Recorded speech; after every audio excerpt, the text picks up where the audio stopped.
If you've watched many of the videos on this channel, you know I do a lot of wild game and venison cooking. And in most cases, all the venison I cook is entirely processed by me and has come from deer that was either harvested by me or one of the guys I hunt with. That is to say, I've harvested and cooked more deer than I could count. Now, a question I see a lot on the internet is some version of how can I make my deer meat taste less gamey? So in this video, I'm going to answer that question based off my own experience in harvesting, processing, and cooking venison. But real quick, let's get this part out of the way.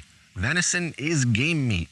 Deer are wild animals and eat wild things. So right off the bat, that means it's not going to taste the same as farm-raised meat from animals that are fed corn and other non-wild things. It's the same for turkey meat, hog meat, or any other kind of wild versus farm-raised meat. You can buy farm-raised deer meat and it's not going to taste the same as wild venison. I mention all of that because that difference in taste between farm-raised and wild is, to some extent, gamey. It tastes gamey because it tastes like game. Because it is. That being said, there is a certain funk that venison meat can have when that gamey taste is particularly strong. So for the sake of the following tips, that extra unpleasant, funky gaminess is what we'll be talking about. And it's what I'll be referring to when I say gamey from this point on. So here are my 6 tips for how to make your venison taste less gamey and more delicious. Tip number 1, process your deer ASAP. In my personal experience, the number 1 most important tip is this: process your animal as quickly as you possibly can after harvesting. Of course, field dress the deer to get all of the organs and guts out of there, but I'm also talking about skinning it, and I'm also talking about quartering it. Separate your meat from the rest of the deer. For decades, I've heard the old timers say that you absolutely must hang your deer up for a minimum of 2, 3, as much as 7 days before skinning and processing. I, for the life of me, don't know where that whole thing started, but it's absurd and you shouldn't do it. My uncle left this rotting carcass hanging from a tree in his backyard in 50-degree weather for 6 days. Why does it taste yucky? Field dressing removes the majority of the organs and guts, sure, but you've still got coagulating blood all over the inside of that carcass, depending on where you shot it. There's almost certainly going to be bits of organs and membranes and glands and whatever else still hanging out in there. Have you seen the average field dressing job? A lot of crap is left in there. Oh, and if they punctured any of the intestines, there will be literal crap in there. Bile, pus, urine. There's a virtual smorgasbord of nastiness inside that deer carcass. And sorry if I don't trust your Uncle Jimbo to have sufficiently cleaned all of that out with his buck knife in the woods after dark. But I heard you're supposed to dry age the meat before processing it. Dry aging is a culinary term that means letting the meat rot a little bit to make it taste stronger. And you know why it tastes stronger? Because bacteria are beginning to ravage and decompose your meat. Rotting meat tastes funky, like old cheese. It's my understanding by watching this video that you want to make your deer taste less like cheesy ass, and not more. So, gut the deer, get it back to camp or wherever you have some light to see what you're doing, skin that deer, cut off the feet and head, and quarter it all out. Do all of this the same day you shot your deer. I know it's a lot of work, but deer hunting is a lot of work. That being said, skinning and quartering a deer is way easier if you do it while the deer is still warm, rather than waiting until it's ice cold and rigor mortis has made every part of it hard as a rock. So if you value good meat over hanging up your deer to admire for 3 days, get it processed ASAP after harvesting. And yes, this means you will likely have to start processing your own deer if you don't already, unless you happen to keep a local processor on retainer and he's waiting by the phone for your call. Tip number 2, clean and cool the meat ASAP. This one really goes hand in hand with tip number 1. This whole thing is about getting your meat clean and cool as quickly as possible. After you've quartered your deer, wash each piece with water. Get all the bits of fur off of there, along with any coagulated blood or other yucky stuff. Just use a garden hose or your kitchen sink.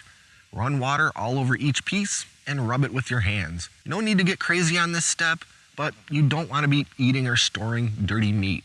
And I know a lot of people say don't wash your meat, especially not in the sink, because doing so splashes bacteria all over the place and makes everything more germy than it otherwise would have been. And maybe that's true, but I don't know, wash your sink when you're done. Anyway, after washing, give it all a pat dry with a towel, and it's ready to be cooled. You can either butcher all of the individual cuts now and get them packaged up for the freezer, but by this step I'm usually pretty tired. So I generally throw the quarters and back straps into some large plastic food grade bags, and everything goes into the fridge for a day or two until I'm ready to butcher it all. The key point is that you want to get the meat cooled down quickly after quartering. Just like any meat, letting it sit out at room temperature is not a great idea, whether or not it's still attached to an animal. Tip number 3, effective harvesting. This pertains to the actual shooting of your deer. Dropping the deer as quickly as possible is ideal for meat quality. This means using the proper type of rifle or bow. This means practicing to make sure your shot placement is excellent. When you shoot a deer and it doesn't drop immediately, a couple things start happening instantly. The deer takes off running. Its heart is pounding and adrenaline is cranking. None of those things make your meat taste good, not to mention the big hole you just put in the deer through which blood is now flooding all over the inside of your venison. So the shorter amount of time a deer is running and, well, living after you shoot it, the better. Tip number 4, proper butchery. When you start butchering up your quarters into individual roasts and cuts, you have to be sure to remove absolutely all of the fat and silver skin that you see. Deer fat does not taste good like beef or pork fat. It tastes bitter and, well, gamey. It also doesn't render down well, so any fat you keep on there will end up as a mouthful of chewy nastiness later. Same goes for silver skin. Yes, it's tedious to meticulously trim off all that silver skin from each roast and cut. But if the best tasting venison is your goal, then you gotta do it. And yes, even for the meat you intend to put through the grinder, grinding silver skin doesn't make it not taste like silver skin. Also, make sure to find and remove the glands. Depending on the cut you're dealing with, there may be a weird looking gland in there. You definitely do not want a big mouthful of that. They usually look like a sort of wad of weird fat and membrane, generally pretty easy to spot, and they definitely stand out as something that you'd want to trim off of there. Tip number 5, quit soaking your venison in weird crap.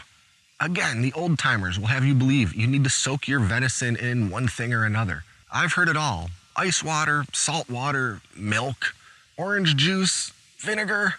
Just stop the madness. You do not need to soak your venison in any liquids. At best, this will just make your meat taste like nothing. At worst, it'll make it taste like vinegar or orange juice. In all cases, it's going to waterlog your meat and change the texture into chewy, stringy bites of crap. So, okay, if you skipped every other tip in this video and your meat tastes like hot garbage, then sure, soak it in something that will make it taste like something else. Sure. And I acknowledge that I keep talking about the old timer said this and the old timer said that when I myself am rapidly approaching the status of being an old timer. I accept that and I understand the irony in it, but I think I got probably about 10 more years before I'm officially an old timer. I digress. Tip number 6, cook it properly.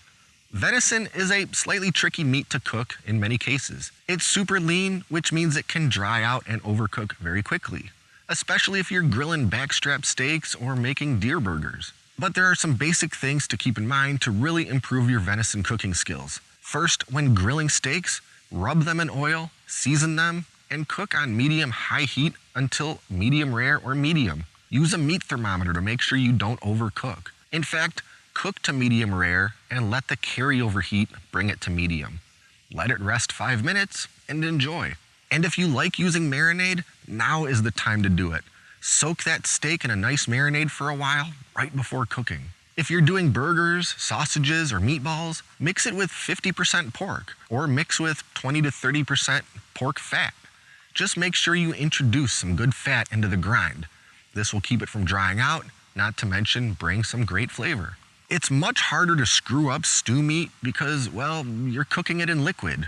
It won't really dry out if it's stewing in broth, even for a pretty long time. There's a reason venison stew is one of the most common deer recipes to make, because it's hard to screw up, even for people who are generally terrible at cooking. Anyway, check out my venison cooking videos on this channel for a ton of ideas about delicious meals you can make with your deer meat. So there you have it, my top tips for making sure your hard-earned deer doesn't taste gamey and awful. I'm telling you, when I do it this way, you wouldn't even be able to detect a hint of anything that anyone would call gaminess. Honestly, I never really liked venison growing up. It wasn't until I started hunting and processing my own deer that I realized it's because I'd never actually been fed a piece of venison that was treated properly. But as with most things, if you want it done right, well, you're just gonna have to do it yourself. Be sure to like and subscribe and stay up to date with all my latest stuff, including future hunting and venison videos. And consider supporting us on Patreon at patreon.com/GreatLakesCountry. Thanks for watching, and until next time, I'm John, and this is Great Lakes Country.